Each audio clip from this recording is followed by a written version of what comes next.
Amén. Dios les bendiga a mis hermanos en esta mañana. Saluda al que está al lado suyo, dígale que bueno es que estemos en la casa del Señor. Amén. No sé si ya todos tienen su guía de predicación, levántenla. Ok, ¿alguien le falta? Levante su mano para que se la entreguemos. Y estamos en 40 días en la palabra. Muy bien. 3 objetivos tenemos en 40 días. Alguien que me lo recuerde, por favor. Amar, muy bien. ¿Quién dijo amar? Muy bien. Aprender. Y número 3, vivir la palabra, o por la A, ¿qué sería? Aplicar la palabra. Entonces, los 3 objetivos de esta campaña es que usted y yo amemos la palabra, apliquemos la palabra, ¿y qué más? Y aprendamos ¿de qué? De la palabra de Dios. Y hasta el momento hemos estudiado durante 3 semanas 3 temas puntuales. La primera semana que estudiamos, alguien que lo recuerde, por favor. A ver, tengo un regalo para el primero que me diga cuál fue el tema de la primera semana.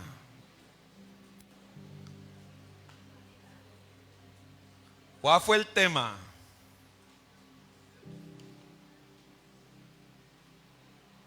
Primera semana hablamos de pronunciarlo, ¿sí o no? Segunda semana, ¿de qué hablamos? ¿De qué? De escucharlo, no. Visualizarlo, Pipe, muy bien. Se ganó la mitad del premio, Pipe. Pero bien. Y esta semana vamos a hablar, ¿cuál es el tema para hoy? Semana número 3, ahí en la portada, probarlo. ¿Y cuál es el versículo que vamos a memorizar esta semana, mi hermano? Ahí está, Juan 17:17. ¿Qué dice Juan 17:17? A ver, aprendámonos ese versículo. ¿Cómo es? 1, 2 y 3. Santifícanos en tu verdad. Tu palabra es ¿qué? Si usted y yo somos juiciosos memorizando, le tengo una noticia. Cuando termine el año podemos estar memorizando cerca de 52 versículos. Y en 2 años estamos memorizando 104 versículos. ¿Ya hay palabra o no hay palabra? Claro que sí, en una dinámica muy sencilla que es la memorización semanal de la palabra. Muy bien, entonces entramos a la semana número 3 y esta semana se llama ¿cómo? Probarlo. ¿El texto cuál es? Juan 17:17, ¿y qué dice? Santifícalos en tu ¿qué? En tu verdad, tu palabra es ¿qué? ¿Qué es lo que santifica al ser humano? Tenemos que entender que no es un libro de filosofía, no es un libro de derecho, no es un libro de contabilidad lo que genera transformación en la persona. Lo que realmente genera transformación en la persona es cuando nos exponemos a ¿qué? A la poderosa palabra de Dios. Porque yo creo algo, lo que dice 2 Timoteo 3:16, la palabra de Dios es que inspirada por Dios y útil ¿para qué? Para enseñar, para corregir, para instruir, para redarguir, a fin de hacer al hombre que enteramente preparado para toda buena obra. Ahora, todo lo que hemos visto hasta aquí en estas 3 semanas, hermano, es algo muy bueno y muy importante. Pero tengo que decirle algo en esta mañana. Estudiar la Biblia sin aplicarla, ¿qué significa? Es peligroso. Y vamos a ver 3 peligros que produce que usted y yo escuchemos la palabra y no la ¿qué? Y no la apliquemos. Número 1, el conocimiento, es decir, estudiar la palabra sin aplicar la palabra, ¿qué produce en nuestras vidas? ¿Qué es lo primero que produce? Orgullo. Y usted dirá, ¿y por qué orgullo? Mire lo que dice 1 Corintios 1:8. El conocimiento que hace envanece, mientras que el amor que hace edifica. Mateo capítulo 13, Jesús hablando de la parábola del sembrador, hay algo que llama la atención. Jesús en la parábola del sembrador habla de 4 terrenos. ¿Cuáles son esos 4 terrenos? A ver, ayúdeme. ¿Cuáles son los 4 terrenos?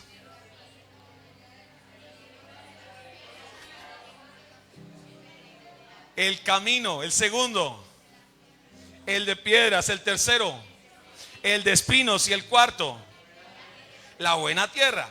Pregunta, ¿cuáles de los 4 terrenos escuchan la palabra? Todos la escuchan. ¿En cuál de los terrenos aplica la palabra? ¿En cuál terreno? ¿En la buena qué? Y si hiciésemos una estadística, aquí podemos hacer una aplicación. Del 100% de las personas que escuchan la palabra, solo el 25% la aplican. Es decir, que una de 4 personas que escuchan la palabra semana a semana salen a aplicarla.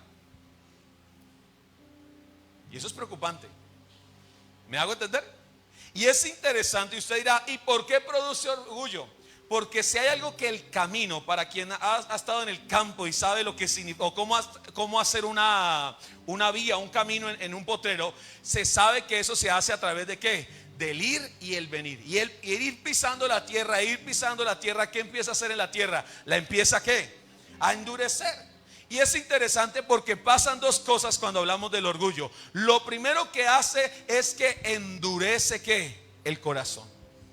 ¿Qué es que endurezca el corazón? Hermanos, vamos a hablar de no contristar al Espíritu Santo. Ay, pastor, esa predicación usted ya me la echó ya lleva 2 domingos predicando de lo mismo.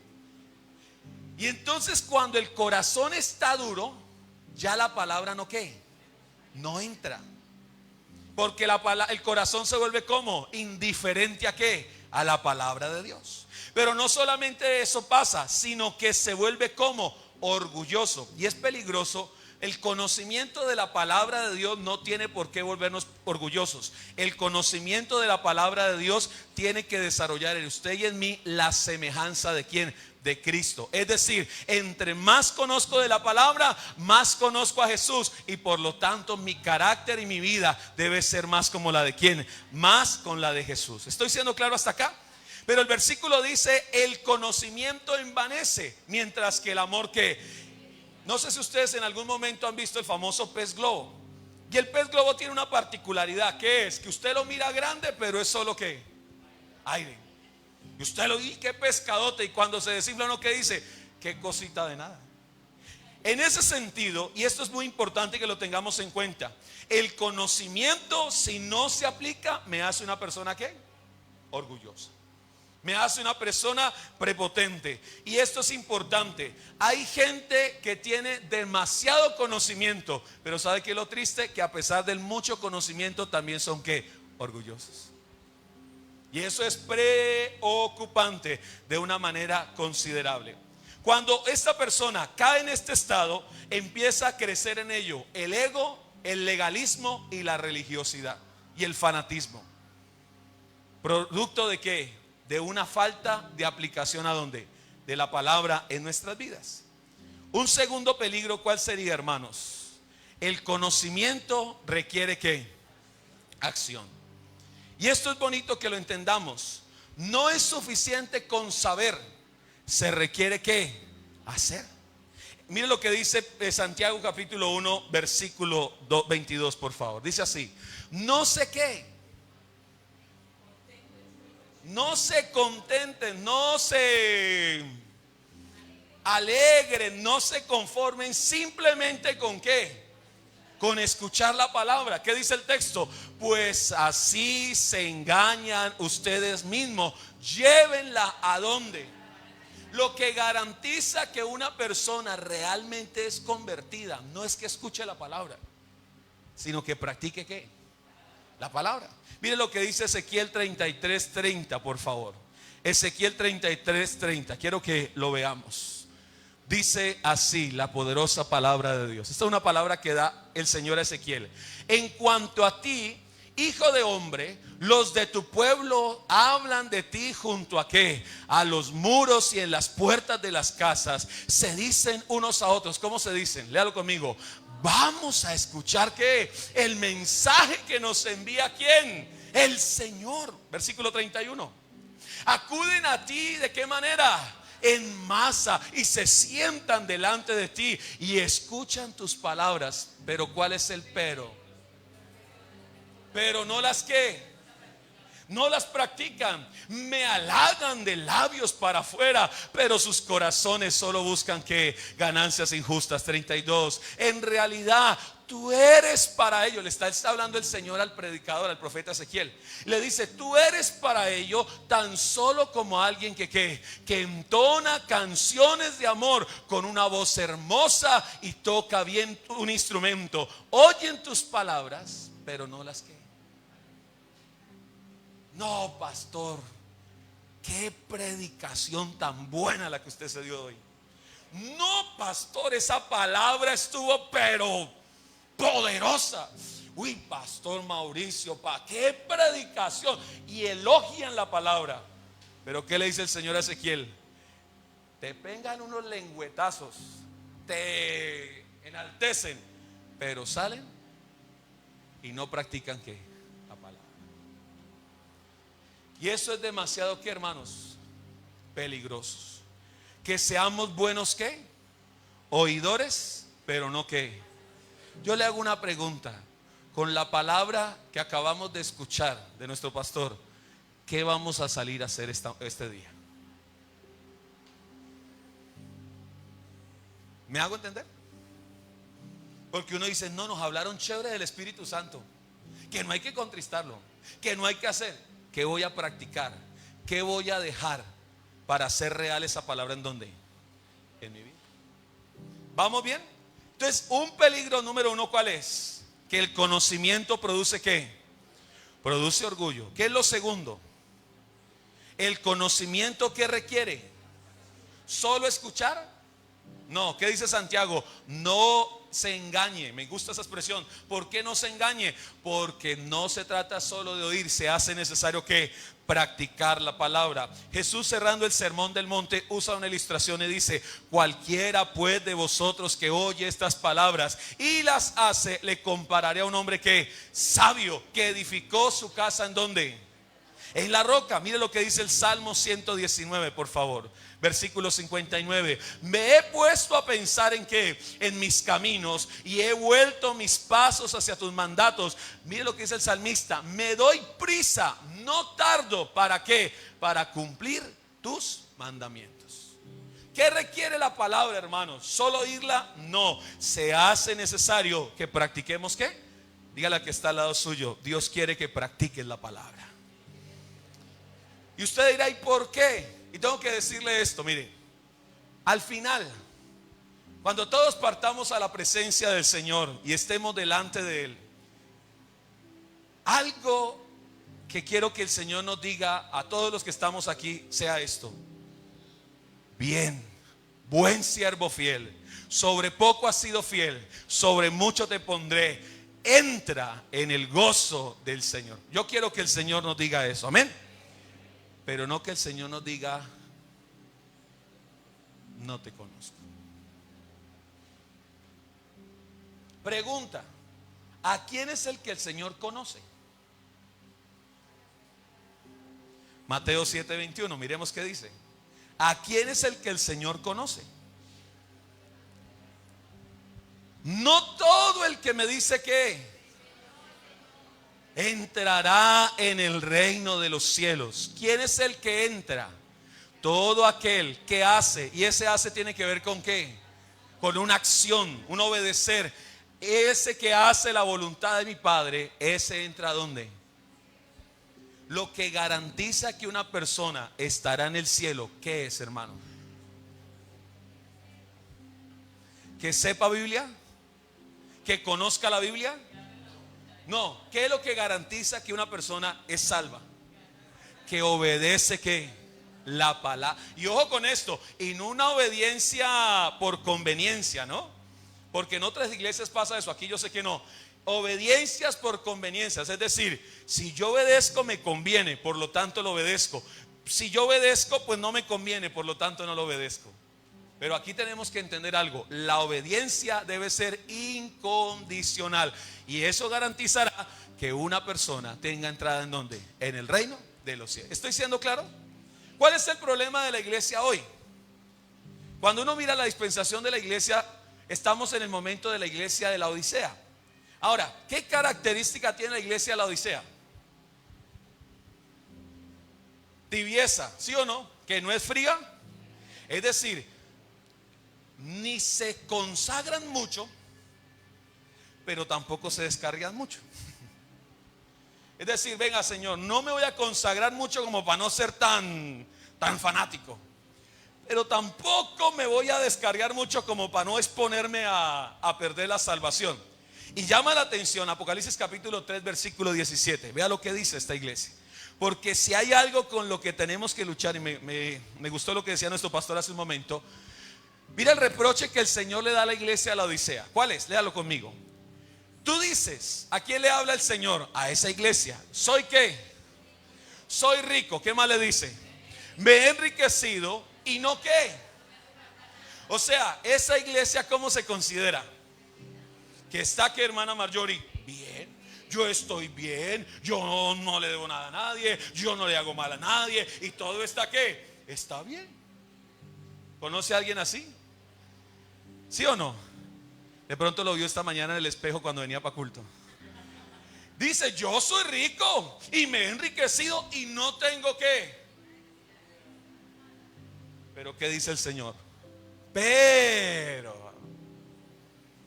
Y esos pero llaman la atención. ¿Pero qué? Pero no te das ¿qué? O sea, tú dices, y aquí hay que tener cuidado con algo, con crear un personaje con conductas cristianas. Tenemos que cuidarnos de eso. Y no ser personajes con conductas, sino ser personas convertidas. ¿Por qué razón? Porque yo puedo tener la conducta evangélica, puedo tener el lenguaje evangélico, puedo tener las muletillas evangélicas, pero no tener la convicción. Y lo que aquí está pasando es una iglesia que dice, nosotros estamos ¿qué? Bien. Todo está bien. Y el Señor le dice, pero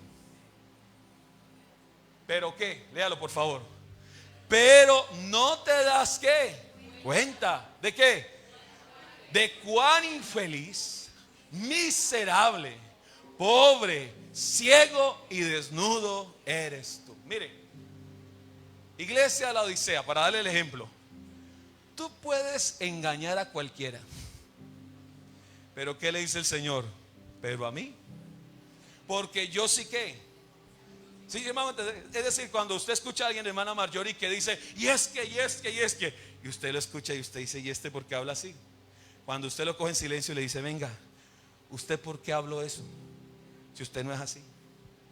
Y el Señor ve a esa iglesia y que le dice, yo te doy un qué, un consejo. Por eso, hermanos, vivamos nuestras vidas no para agradar a los hombres, ni para crear aprobación de los hombres. Vivamos nuestra vida para que un día el Señor no nos diga, no te conozco, sino que el Señor nos diga, bienaventurados, buen siervo que fiel. ¿Me hago entender? Porque a veces nos preocupamos por cómo me van a. Y yo tengo que decirle algo, al que usted quiere impresionar no le puede dar salvación. Agrade al que le da salvación, pero no trate de impresionar a quien no le puede dar salvación. Sino vivamos para qué, para glorificar al Señor. ¿Vamos bien hasta ahí? Tercero, el conocimiento, y esto me gustó mucho. ¿Aumenta qué? ¿Qué aumenta el conocimiento? Y esto es importante. Y hay un adagio, una frase que se usa en términos jurídicos, y es: el desconocimiento de la norma no te hace qué, o no te exime de qué, de la responsabilidad, ¿sí o no? Y uno diría, si en el campo jurídico eso se aplica, ¿cuánto más en la palabra? Es decir, el conocer la palabra me hace más ¿qué? Más responsable. Lo cual quiere decir, mira lo que dice Santiago 4:17. Así que comete pecado todo aquel que ¿qué? Léalo por favor. Que sabe hacer el bien y no lo que. ¿Cuándo pecamos, hermano? ¿Cuándo pecamos? Cuando sabemos lo que tenemos que ¿qué? Pero no lo que. Ahora la pregunta es, ¿el pecar es una emoción o una decisión? O sea que cuando sé lo que tengo que hacer y no lo hago de manera intencional, estoy ¿qué? Que Dios nos ayude a no hacerlo así de esa manera. En este sentido, quiero que entendamos esto, mi amado hermano.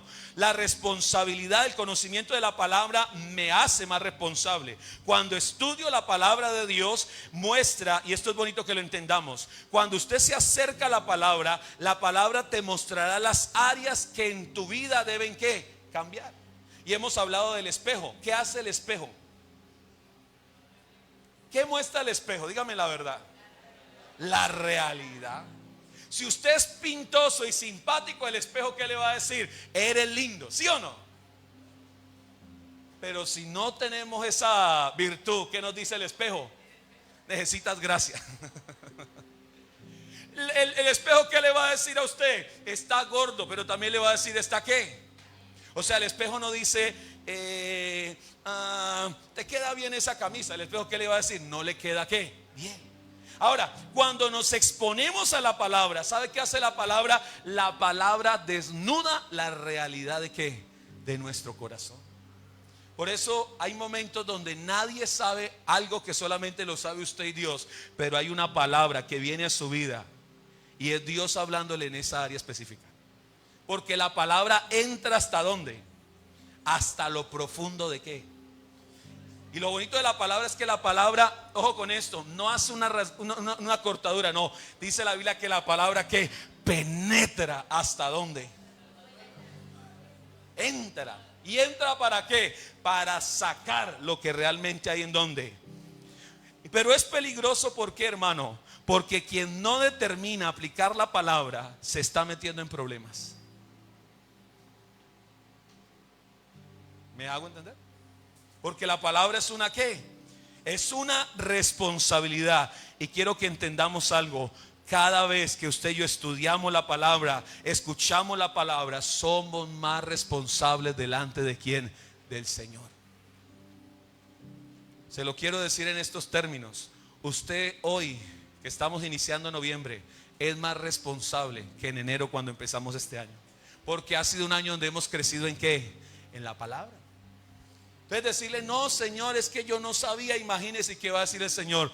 Yo ya te lo había ¿qué? Dicho. Pero es que Señor, ¿por qué me va mal de esta manera? Y Dios que le dice, yo ya te lo había dicho. Entonces, ¿cuál es el peligro número uno? Dijimos, el conocimiento ¿qué? Produce cuando no se aplica. ¿Qué produce el conocimiento?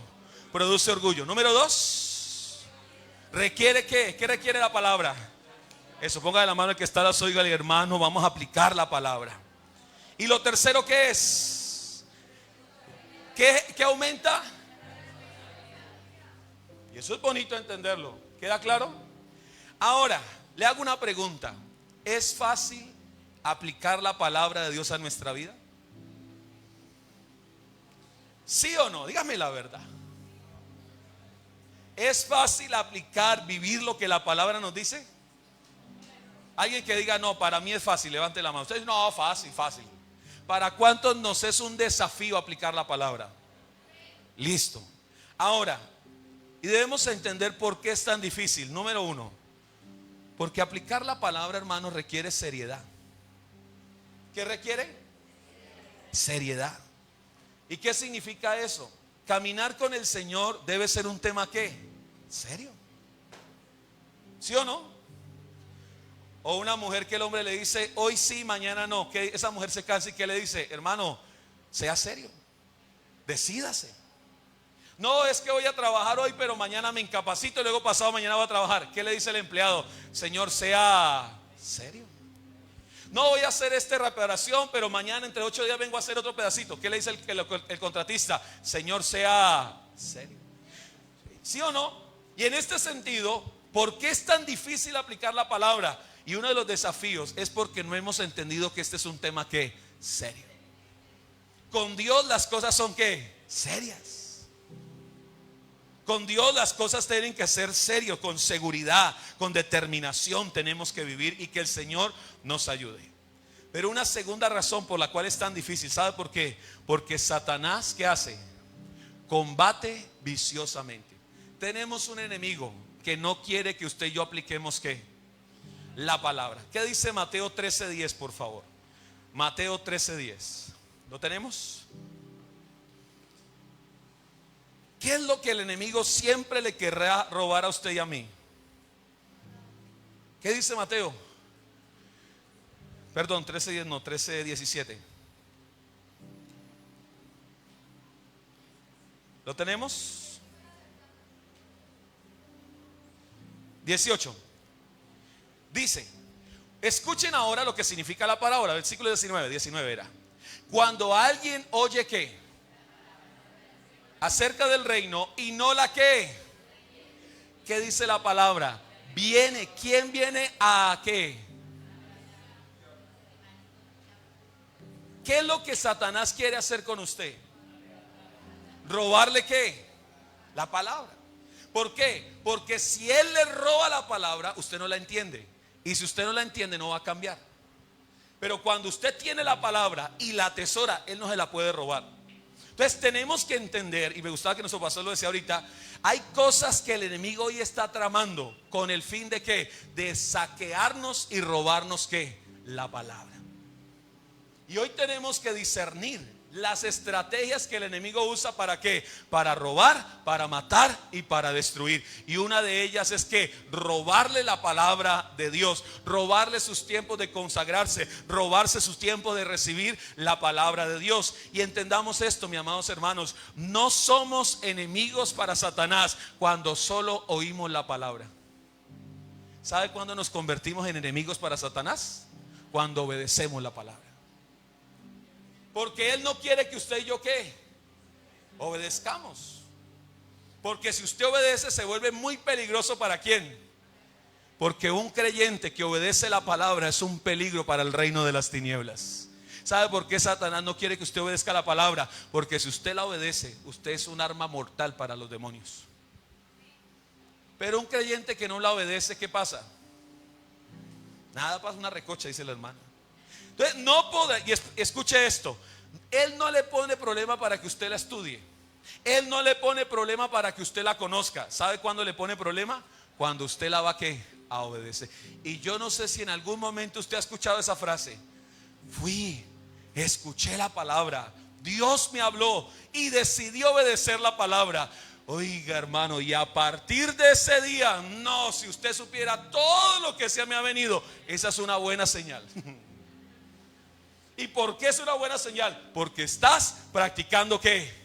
Y si hay algo que Satanás quiere robarle ¿qué? La palabra. Y él usará todas las estrategias necesarias para ¿qué? Para matar. Juan 10:10, para robar, para matar y para destruir. Él no descansará hasta que nos vea así. Una tercera razón por qué es tan difícil. Porque naturalmente nos resistimos ¿a qué? Al cambio. ¿Qué es lo primero? ¿Qué requiere? ¿Requiere qué? Seriedad. Número 2, ¿por qué es tan difícil? Porque Satanás ¿qué hace? Combate, hará lo que sea. ¿Para qué? Lo va a querer. En el momento de la palabra usted le va a dar sueño. En el momento de la palabra usted lo van a llamar. En el momento de la palabra le van a hacer cosas. Y si usted no tiene discernimiento, fácilmente termina uno ¿qué? Engañado. Revise, y esto es bonito, hermano, revisemos siempre a la hora de la predicación. ¿Me da sueño? Está bien que a uno le dé de cuando en cuando, porque a mí me ha dado también. Y uno empieza a pescar, ¿sí o no? Pero revisemos si ya es un asunto ¿qué? Constante. No, hermano, voy a estar en el culto. Mire, prepárese, duerma bien la noche anterior para recibir ¿qué? La palabra. ¿Me hago entender? Prepárese, pero también ore. Venga, Señor, ya esto es un tema y usted tiene que tener ¿qué? Discernimiento. Venga, porque siempre a la hora de la palabra me tienen que estar despertando. Revise eso. Está bien, reitero, que sea de cuando en cuando, pero que sea todas las veces. Eso está como hermano Juan. Eso está raro, ¿sí o no? ¿Qué es lo tercero que dijimos? Naturalmente resistimos ¿qué? Y esto es bonito. Si hay algo que tenemos que aprender es a desaprender. Y los cambios no son ¿qué? No son fáciles, son transiciones. El propósito de Dios, ¿sabe cuál es? Es llevarnos ¿a dónde? A la transformación. Romanos 12:2, vea lo que dice, el NBI, por favor. Romanos 12:2, ¿qué dice el texto? Dice así: no sé qué. A ver, léalo conmigo. No sé qué. No se amolden al mundo que, sino sean qué. ¿Qué es lo que no permitirá que usted y yo terminemos amoldados al sistema? Que en nosotros haya una qué, una transformación. Y esa transformación, ¿de dónde debe venir? O sea, una mente que se expone a la palabra va a ser una mente que se qué, que se renueva. Pero no solamente eso, cuando hay esa renovación, mire que este texto es muy interesante. Lo primero que dice es: no se dejen qué, condicionar, no se dejen amoldar. Es decir, no se dejen poner pensamientos del sistema. ¿Cómo lo evito? A través de la qué, de la renovación de la mente. ¿Por causa de qué? De la palabra. ¿Qué ocurre cuando una persona renueva la mente? Mire lo que dice el texto. ¿Qué hace? Así podrán que. Una mente renovada le va a pasar algo bonito. ¿Qué le va a pasar? Empieza a comprender ¿qué? La voluntad de Dios. Y cuando yo renuevo mi mente, ¿y qué pasa? Y compruebo la voluntad de Dios, comprendo algo, que la voluntad de Dios tiene 3 características. ¿Cuál es la primera? Buena. 2, agradable. Cuando usted renueva su mente, usted aprende que los planes de Dios siempre serán mejores que los suyos. Y no le hace fuerza. ¿Para qué hacerle fuerza al que no le podemos ganar? Imagínese. ¿Sí o no? Y es importante entenderlo. Ahora, retomemos. El cambio en nuestra vida ocurre cuando empezamos a aplicar ¿qué? La palabra de Dios. ¿Estamos bien hasta aquí? Y esto es importante. Cuando usted y yo aplicamos la palabra de Dios, ¿sabe qué empieza a pasar en nuestra vida? Empezamos a crecer. Cuando aplico la palabra como esposo, empiezo a crecer. Cuando empiezo a aplicar la palabra como hijo, empiezo a ¿qué? A crecer. Y toda mi vida crece como resultado de que hay una transformación ¿de qué? De la mente, producto de la palabra de Dios. Pero mire lo que dice Juan 17, por favor. Juan 15, 7. Mire lo que dice Juan 15, 7. Juan 15, 7. Y me gusta este texto. ¿Lo tenemos? Jesús dijo lo siguiente: si permanecen en ¿dónde? ¿Qué más dice el texto? Si permanecen en mis palabras, y mis palabras, perdóneme, lo leí mal otra vez. Si permanecen en mí y mis palabras permanecen en ¿quiénes? En nosotros. ¿Qué dice el Señor? Pregunta: ¿qué antecede esa promesa? El permanecer ¿en dónde? Y entonces cuando usted aprende a permanecer en la palabra, ¿cómo aprende a pedir? Conforme a la voluntad de Dios, que la comprendo cuando renuevo mi mente ¿con qué? Y cuando el Señor, y esto me gusta, cuando hay una renovación de la mente, el Señor firma un cheque en blanco y dice: pídame lo que quiera. ¿Y por qué? Porque la persona que tiene su mente renovada no va a pedir cualquier cosa, va a pedir conforme a la voluntad de Dios. Y déjeme decirle esto: hay cheques que Dios todavía no ha firmado porque no hemos decidido renovar nuestra mente. La chequera está lista. ¿Y por qué no lo ha hecho? Porque todavía no hay una ¿qué? Ahora, note que el Señor no le dice: pídame lo que quieran. No, no, no, no. ¿Qué dice? Permanezcan en mí y en mi palabra. Y si permanecen ahí, pida que yo pago. ¿Pero cuándo? Cuando permanecemos ¿en qué? En la palabra de Dios. ¿Cuántos queremos que pasen cosas sobrenaturales en nuestra vida? Dios quiere hacer cosas sobrenaturales, amén. Dios quiere bendecir a su iglesia, amén. ¿Qué dijo el Señor? Guarden la palabra, entonces harán prosperar su camino y todo les saldrá ¿qué? Para Dios no es problema bendecir. ¿Qué es lo que Dios protege? El corazón, para que podamos aprender a pedir conforme a su ¿qué? El problema no es que usted dice, Señor, estoy soltera, quiero casarme. El problema no es el hombre. El problema es que hay algo que debe ¿qué? Cambiar. Para Dios no es problema un milagro. La demora en dónde está, en que experimentemos una ¿qué? Una transformación. La aplicación de la verdad produce una verdadera ¿qué? Transformación y un crecimiento espiritual. Ahora, avancemos en la guía. Hermano Oscar, esto, digámoslo así, es la práctica de lo que hemos estado aprendiendo. Puente para la aplicación. Hay 3 preguntas. ¿Cuál es la primera pregunta?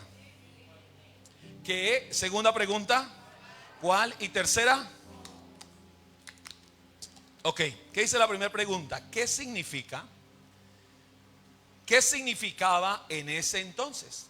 Leo el texto bíblico, leo la palabra, y cuando haga su tiempo con Dios a través de la lectura de la palabra, ¿qué debo preguntarle al pasaje que estoy leyendo? ¿Qué es lo primero que debo preguntarle? ¿Qué significaba en ese entonces? ¿Qué significaba Efesios, la palabra que nuestro pastor leía hace un momento? Para ese entonces, y debo ¿qué? Meditar en ello. La segunda pregunta, ¿cuál es? ¿Cuál es la verdad eterna que está introducida dentro de ese pasaje? Y la tercera pregunta, ¿cuál es? ¿Cómo aplico esto ahora para quién? ¿O cómo se aplica ahora? Es decir, primera pregunta es ¿qué significaba? Segunda pregunta es ¿cuál es la verdad, el principio de Dios allí? Y lo tercero, ¿qué es? ¿Cómo la aplico para cuándo? Para el ahora. Y esto es bonito que lo entendamos. Aplicar y tenemos un desafío. El desafío es aplicar la palabra en medio de un mundo que es tan ¿qué? Tan cambiante. Miremos 1 Corintios 8 del 1 al 13. Y esto es bonito que lo comprendamos. Hay una situación, para hacer un ejemplo sencillo acá y rápido. 1 Corintios capítulo 8 versículo del 1 al 13. Miremoslo rápidamente. ¿Lo tenemos? En cuanto a lo sacrificado, ¿a quiénes? A los ídolos. Es cierto que todos tenemos ¿qué? Conocimiento. El conocimiento sin aplicación, ¿qué dijimos que trae? Mientras que el amor, ¿qué hace? Edifica. 8. El que cree que sabe algo, todavía no sabe cómo debiera saber. Pero el que ama a Dios es conocido ¿por quién? Por él. Versículo 4. En la NTV, Julián.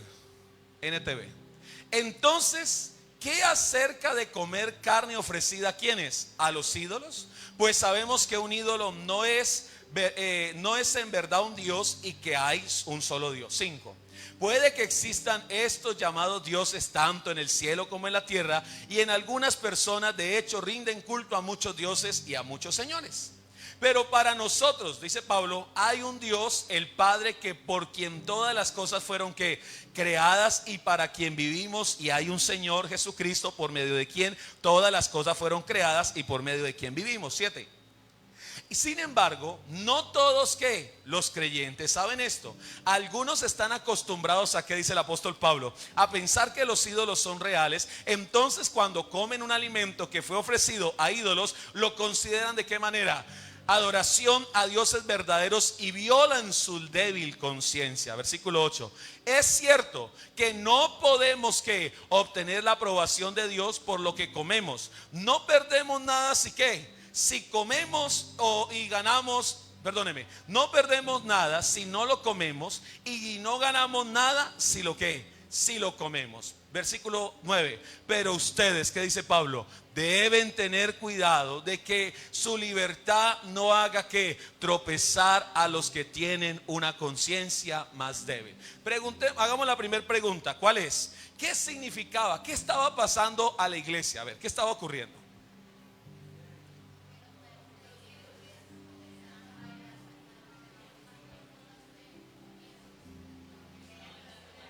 ¿Qué empieza a pasar entre la iglesia, entre los hermanos? ¿Qué empezó a ocurrir? Resulta que ellos tenían una disputa. ¿En qué sentido? Que esto lo sacrificaron, no comemos eso porque sabemos que eso ha sido sacrificado. Y es la cosmovisión que tenían las personas que recién empezaban. ¿En dónde? En la fe. Pablo dice, mire, nosotros sabemos que eso no es ¿qué? No es verdad. No, es que Pablo, nosotros no vamos a comer este pollo asado porque este pollo asado se lo sacrificaron a fulano de tal. No, Pablo, no vamos a comer rellena, no vamos a comer rellena porque ahí hay una mezcla rara. Y Pablo ve esa situación y Pablo dice, pues hermano, le habla a la iglesia, le dice, hermanos, que usted coma esto o coma aquello, eso no es qué, no es problema. Sin embargo, hay una aclaración. ¿Cuál es la aclaración? Que no sea que por usted comerse ahorita a la una, allá en Guacabía, un buen pedazo de rellena, pase algún hermano y lo vea y eso lo haga debilitar ¿qué? La fe. Ahora, hay personas que son demasiado ¿qué? Débiles. Y esto es interesante. ¿Débiles en qué sentido? Que uno parece que fuera cirujano plástico. Hay que saber hablar porque si de pronto uno hace una mala cortadura de una vez genera todo un ¿qué? Un caos. Y Pablo me gusta y dice, mire, si el comer ese pedazo de rellena le va a hacer daño al hermano Ismael que lo ve comiendo rellena, pues hermano, pídalo para llevar y cómaselo en la casa, con tal de no hacerle daño ¿a quién? Al hermano. ¿Me hago entender? Y hay cosas que tenemos, y eso tenemos que tener discernimiento. Ahora, ya lo grave, porque Pablo es claro y dice, esto pasa con los hermanos que están empezando ¿a qué? En la fe. Ya lo raro es que gente que lleve años y años tenga ese mismo tipo de ¿qué? De conductas. Y es lo que el mismo escritor de los Hebreos dice, debiendo ya ser ¿qué? Maestros, todavía toca darles nanuno. Y si es muy pesada, toca darles similar confort, para que no le genere un daño en donde. Y ojalá, yo no sé a cuántos los hijos nos salieron para comer fino, ¿sí o no? Que uno dice, mi hija me salió bien, come nanuno y come clean. Pero hay unos hijos que nos salieron como similar pero confort. 80,000 cada tarrito. Pero hablo de hace 8 años, no sé cómo esté ahorita. Me hago entender. Pero y aquí, entonces la pregunta es, ¿cómo aplicamos esto? ¿Qué significaba? ¿Sí o no? La segunda pregunta, ¿cuál es? ¿Cuál es la verdad eterna? Y la verdad eterna está en el versículo 9. Léalo por favor. Mira lo que dice. La verdad eterna, ¿dónde está? Pero ustedes deben ¿qué? Eso. Que comerme un pedazo de rellena delante de la hermana Lucía. La hermana dice, pues hermana, yo también le hago. Listo, comparta. Pero si no hay, ¿qué dice el texto? Tenga ¿qué? Cuidado.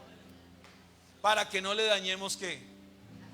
Y alguien dijo, uno se puede tomar una copa, pero no falta el que dice, yo me tomo la botella. Entonces, para que no se tome la botella, mejor usted no se tome la copa. Y lo tercero, ¿qué es? ¿Cómo lo aplico para mi vida? Y es una manera de practicar. Avanzo porque el tiempo se nos fue. Métodos para probarlo. Vamos. Aprendas este acróstico. ¿Cómo dice ese acróstico? Que no se le olvide. ¿Cómo se llama el acróstico?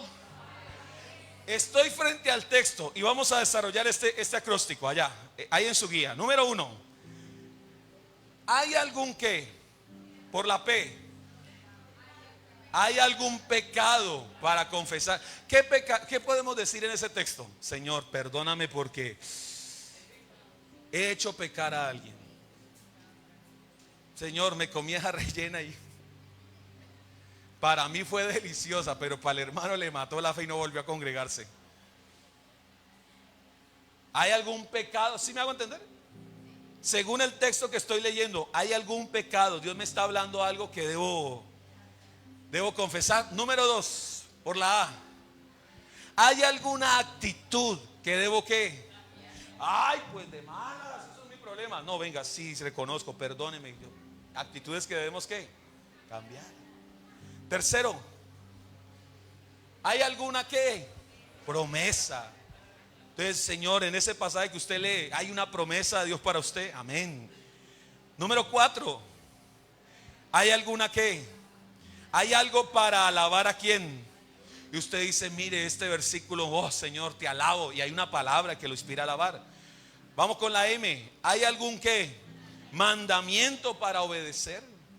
Dios que te habló, ¿qué debes hacer? Número 6. ¿Hay algún, por la E, hay algún error que debes evitar? ¿Cuál cree usted que fue un error que cometieron los hermanos allá en la iglesia? Pues ponerse a comer delante de la gente. Uy, Señor, perdónanos. Cosas que no debemos que hacer. Número 7, ¿hay alguna verdad para creer? ¿Hay algún principio de Dios allí? Número 8, ¿hay algún ejemplo? ¿Qué ejemplo practicaríamos de ese pasaje que acabamos de leer así rapidito? Tener que. Entonces usted dice, no, está el hermano fulano, yo no. A veces con nuestros hijos nos ha pasado, ¿sí o no? Y usted sabe que los niños son ¿qué? Estos días me pasó algo con mi hija. Mamá, mírela, está disfrazada y es de la iglesia. Mi esposa le dijo, cállese, no diga nada. ¿Ejemplos a qué? A seguir. ¿Y no ve qué es? Hay una súplica ¿para qué? Para orar. Y este es el acróstico, recordémoslo. ¿Algún pecado para confesar? Número 2. ¿Alguna actitud para cambiar? Número 3. ¿Alguna promesa para reclamar? Número 4. ¿Hay algo para alabar a Dios? Número 5. ¿Un mandamiento? Número 6. ¿Un error para evitar? Número 7. ¿Una verdad para creer? Número 8. ¿Un ejemplo a seguir? Y 9. ¿Hay alguna qué? Súplica para orar. Hermano Oscar, ¿y esto a dónde lo puedo aplicar? Hoy mismo le vamos a hacer llegar a su celular el calendario del tiempo con Dios del mes de noviembre. No se lo hemos mandado todavía. Pero también está el devocional. Lea el texto bíblico. ¿Y qué tal si usted dice? Porque yo sé que hay hermanos que dicen, pero yo leo y no entiendo. Pero ¿qué tal si hacemos la dinámica de coger el salmo o el texto y hagamos este ejercicio? Y tenga la plena seguridad que vamos a aprender de manera muy considerable. Amén.